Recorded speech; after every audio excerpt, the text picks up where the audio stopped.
नमस्कार, नेपाल टाइम्स ट्रेन्डिङमा हार्दिक स्वागत गर्छु। म रञ्जिता पोखरेल। आज 21औं अन्तर्राष्ट्रिय आप्रवासी श्रमिक दिवस। अहिले पनि लाखौं नेपाली कामको लागि विदेशी न बाध्य पृष्ठभूमिमा श्रमिकको हक, हित र अधिकारका बारेमा विविध कार्यक्रम गरी यो दिवस मनाइएको छ। यद्यपि कोरोना भाइरस महामारीका कारण 2 वर्ष यता आप्रवासी श्रमिकले यो आफ्नै दिवस खुलेर मनाउन पाएका छैनन्। संयुक्त राष्ट्रसंघले सन् 1990 डिसेम्बर 1 का दिन आप्रवासी कामदार र तिनका परिवारका सदस्यहरूको अधिकार संरक्षण सम्बन्धी महासन्धि 1990 पारित गरेको थियो।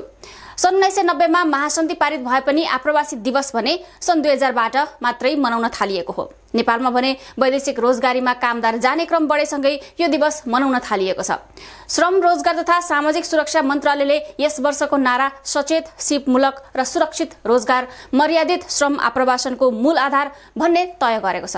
तर नारामा भनिएको जस्तो सुरक्षित रोजगारी, मर्यादित वा सिपमूलक श्रम अझै पनि प्रत्याभूत हुन सकेको छैन। अझै पनि वैदेशिक रोजगारीमा जाने प्राय जसो श्रमिक अदक्ष रहेका छन्।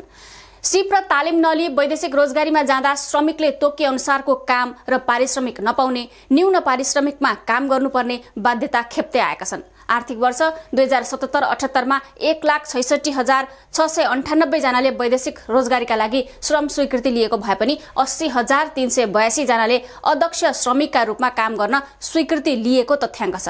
वैदेशिक रोजगारीमा रहेका प्राय जसो श्रमिकको अवस्था दयनीय रहेको, श्रमिकले तोकिएको सेवा सुविधा नपाएको, कार्यस्थल परिवर्तनको अधिकारलाई प्रत्याभूत नगराइएको गुनासो बढ्दै गएको छ। विभिन्न तथ्याङ्कहरू हेर्ने हो भने नेपालमा काम गर्ने उमेर पुगेका 2,07,00,000 जनसङ्ख्या मध्ये 70,87,000ले मात्र नेपालमा आंशिक वा पूर्ण रोजगारी पाएका छन्। बाँकीले विदेशिनुपर्ने अवस्था छ। 2050 देखि 2078 सम्म 56.5 लाख नेपालीले श्रम स्वीकृति लिएर वैदेशिक रोजगारीमा गएका छन्। श्रम स्वीकृति लिएर जाने बाहेक अनौपचारिक तवरले गएका तथा भारतमा रोजगारीमा जानेहरूको संख्या पनि लाखौं छ। एकातिर वैदेशिक रोजगारी नेपाली जनताका लागि बाध्यकारी भए पनि रोजगारीको एउटा अवसर हो, जसका कारण लाखौंले आफ्नो परिवारको गुजारा चलाएका छन्। यसैबाट प्राप्त रेमिट्यान्सले यो मुलुकको अर्थतन्त्र धानेको छ। नेपाली अर्थतन्त्रको कुल गृहस्थ उत्पादनमा विप्रेषणको योगदान 29% छ। करिब 3 दशकमा 80 खर्ब रेमिट्यान्स भित्रिएको राष्ट्र बैंकको तथ्याङ्क छ। कोभिड महामारीले मुलुक 2 पटक लामो लकडाउनमा जाँदा समेत यही रेमिट्यान्सले नेपाली अर्थतन्त्रको ढुकढुकी बजाएको थियो। तर अर्कातिर वैदेशिक रोजगारी हजारौं नेपालीका लागि बिछोडको पीडा मात्र होइन, शोषण, विभेद, बाध्यकारी श्रम, बेचबिखन, अकालमै मृत्युसम्मको अति दुखद कारण पनि बनेको छ। विगत 12 वर्षमा करिब 10,000 नेपालीले वैदेशिक रोजगारीका क्रममा ज्यान गुमाएको वैदेशिक रोजगार बोर्डले जनाएको छ। विदेशमा जोखिमयुक्त कामका कारण औसत रूपमा दैनिक 3 जनाको शव नेपाल आउने गरेको बोर्डको अभिलेख छ। विदेशमा पैसा मात्रै छैन, त्यहाँ पुगेका नेपालीहरूले गम्भीर मानवाधिकार हननको सामना पनि गर्नु परेको छ। नारामा सरकारले जनाएको प्रतिबद्धता व्यवहारमा ठिक उल्टो छ। श्रम स्वीकृति लिएर गएकाहरूले त अनेकौं हन्डर खानु परेको छ भने अनौपचारिक रूपमा गएकाहरूको बिजोग झन कस्तो होला। खुल्ला सिमानाका कारण कैयौं नेपाली भारतमा रोजीरोटी खोज्न पुगेका छन्, तर अधिकांशको भारतमा काम गरेर फर्के पनि न जीवन फेरिएको छ, न त राम्रो कमाई गरी पैसा नै बचत गर्न सकेका छन्। पहिलो लकडाउनमा 3-4 महिना नेपाल बस्दा देखिएको उनीहरूको बिजोगले त्यसलाई छर्लङ्ग पारेको थियो, जो दशैंको मुखमा पनि हात रित्तो भएपछि पुनः भारततर्फै हानिएका थिए। यता वैदेशिक रोजगारीमा जाने क्रम बढेसँगै रोजगारीको प्रलोभनमा पारी मानव तस्कर र मानव बेचबिखनको समस्या पनि उत्तिकै चुनौतीका रूपमा देखा परेको छ। रोजगारीका नाममा वार्षिक 10,000 भन्दा बढी युवा ठगिने र 4,000 भन्दा धेरै तस्करी हुने गरेको नेपाल प्रहरीको मानव बेचबिखन अनुसन्धान ब्युरोको तथ्याङ्क छ।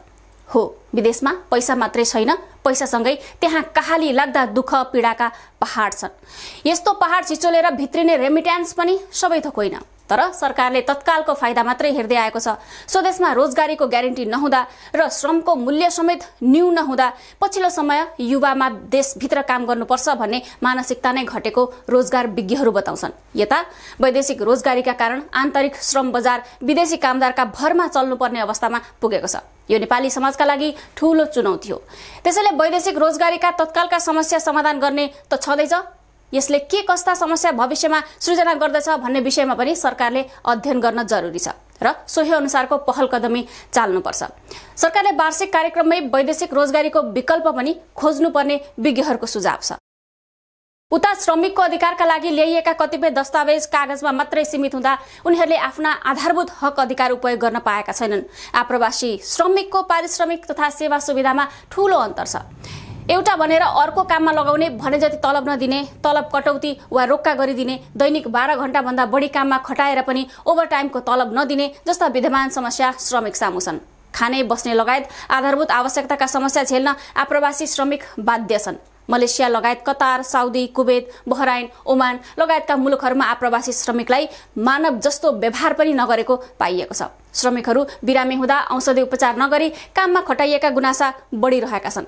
करार अवधि सकिएपछि पनि उनीहरूलाई स्वदेश फर्कन नदी बन्धक बनाएर राख्ने प्रवृत्ति मौलाइरहेको छ। यी कुराहरूलाई ध्यान पुर्याउन सरकारले अब अझै कति वर्ष कुर्ने?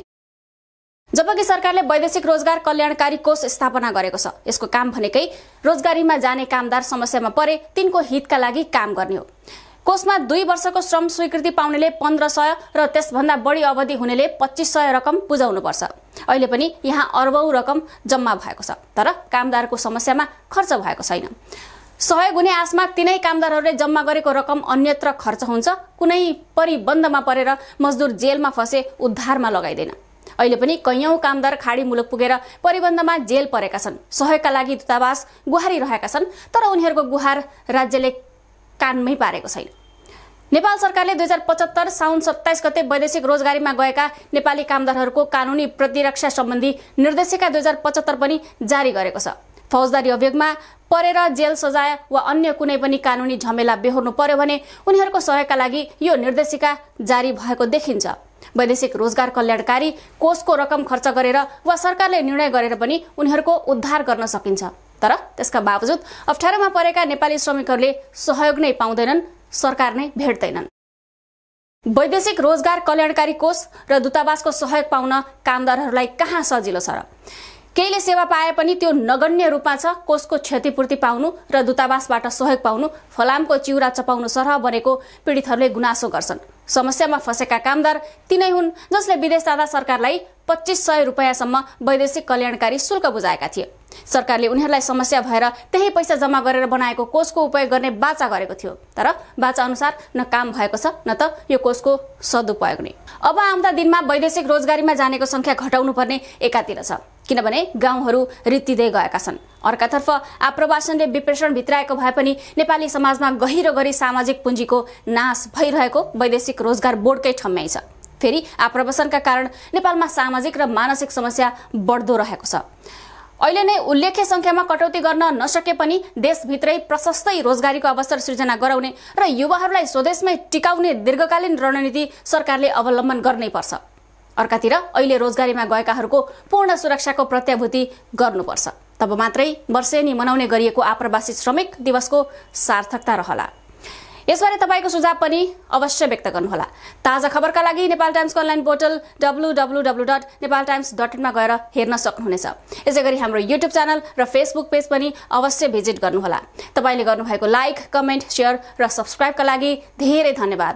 नेपाल टाइम्स हेर्दै गर्नुहोला। नमस्कार।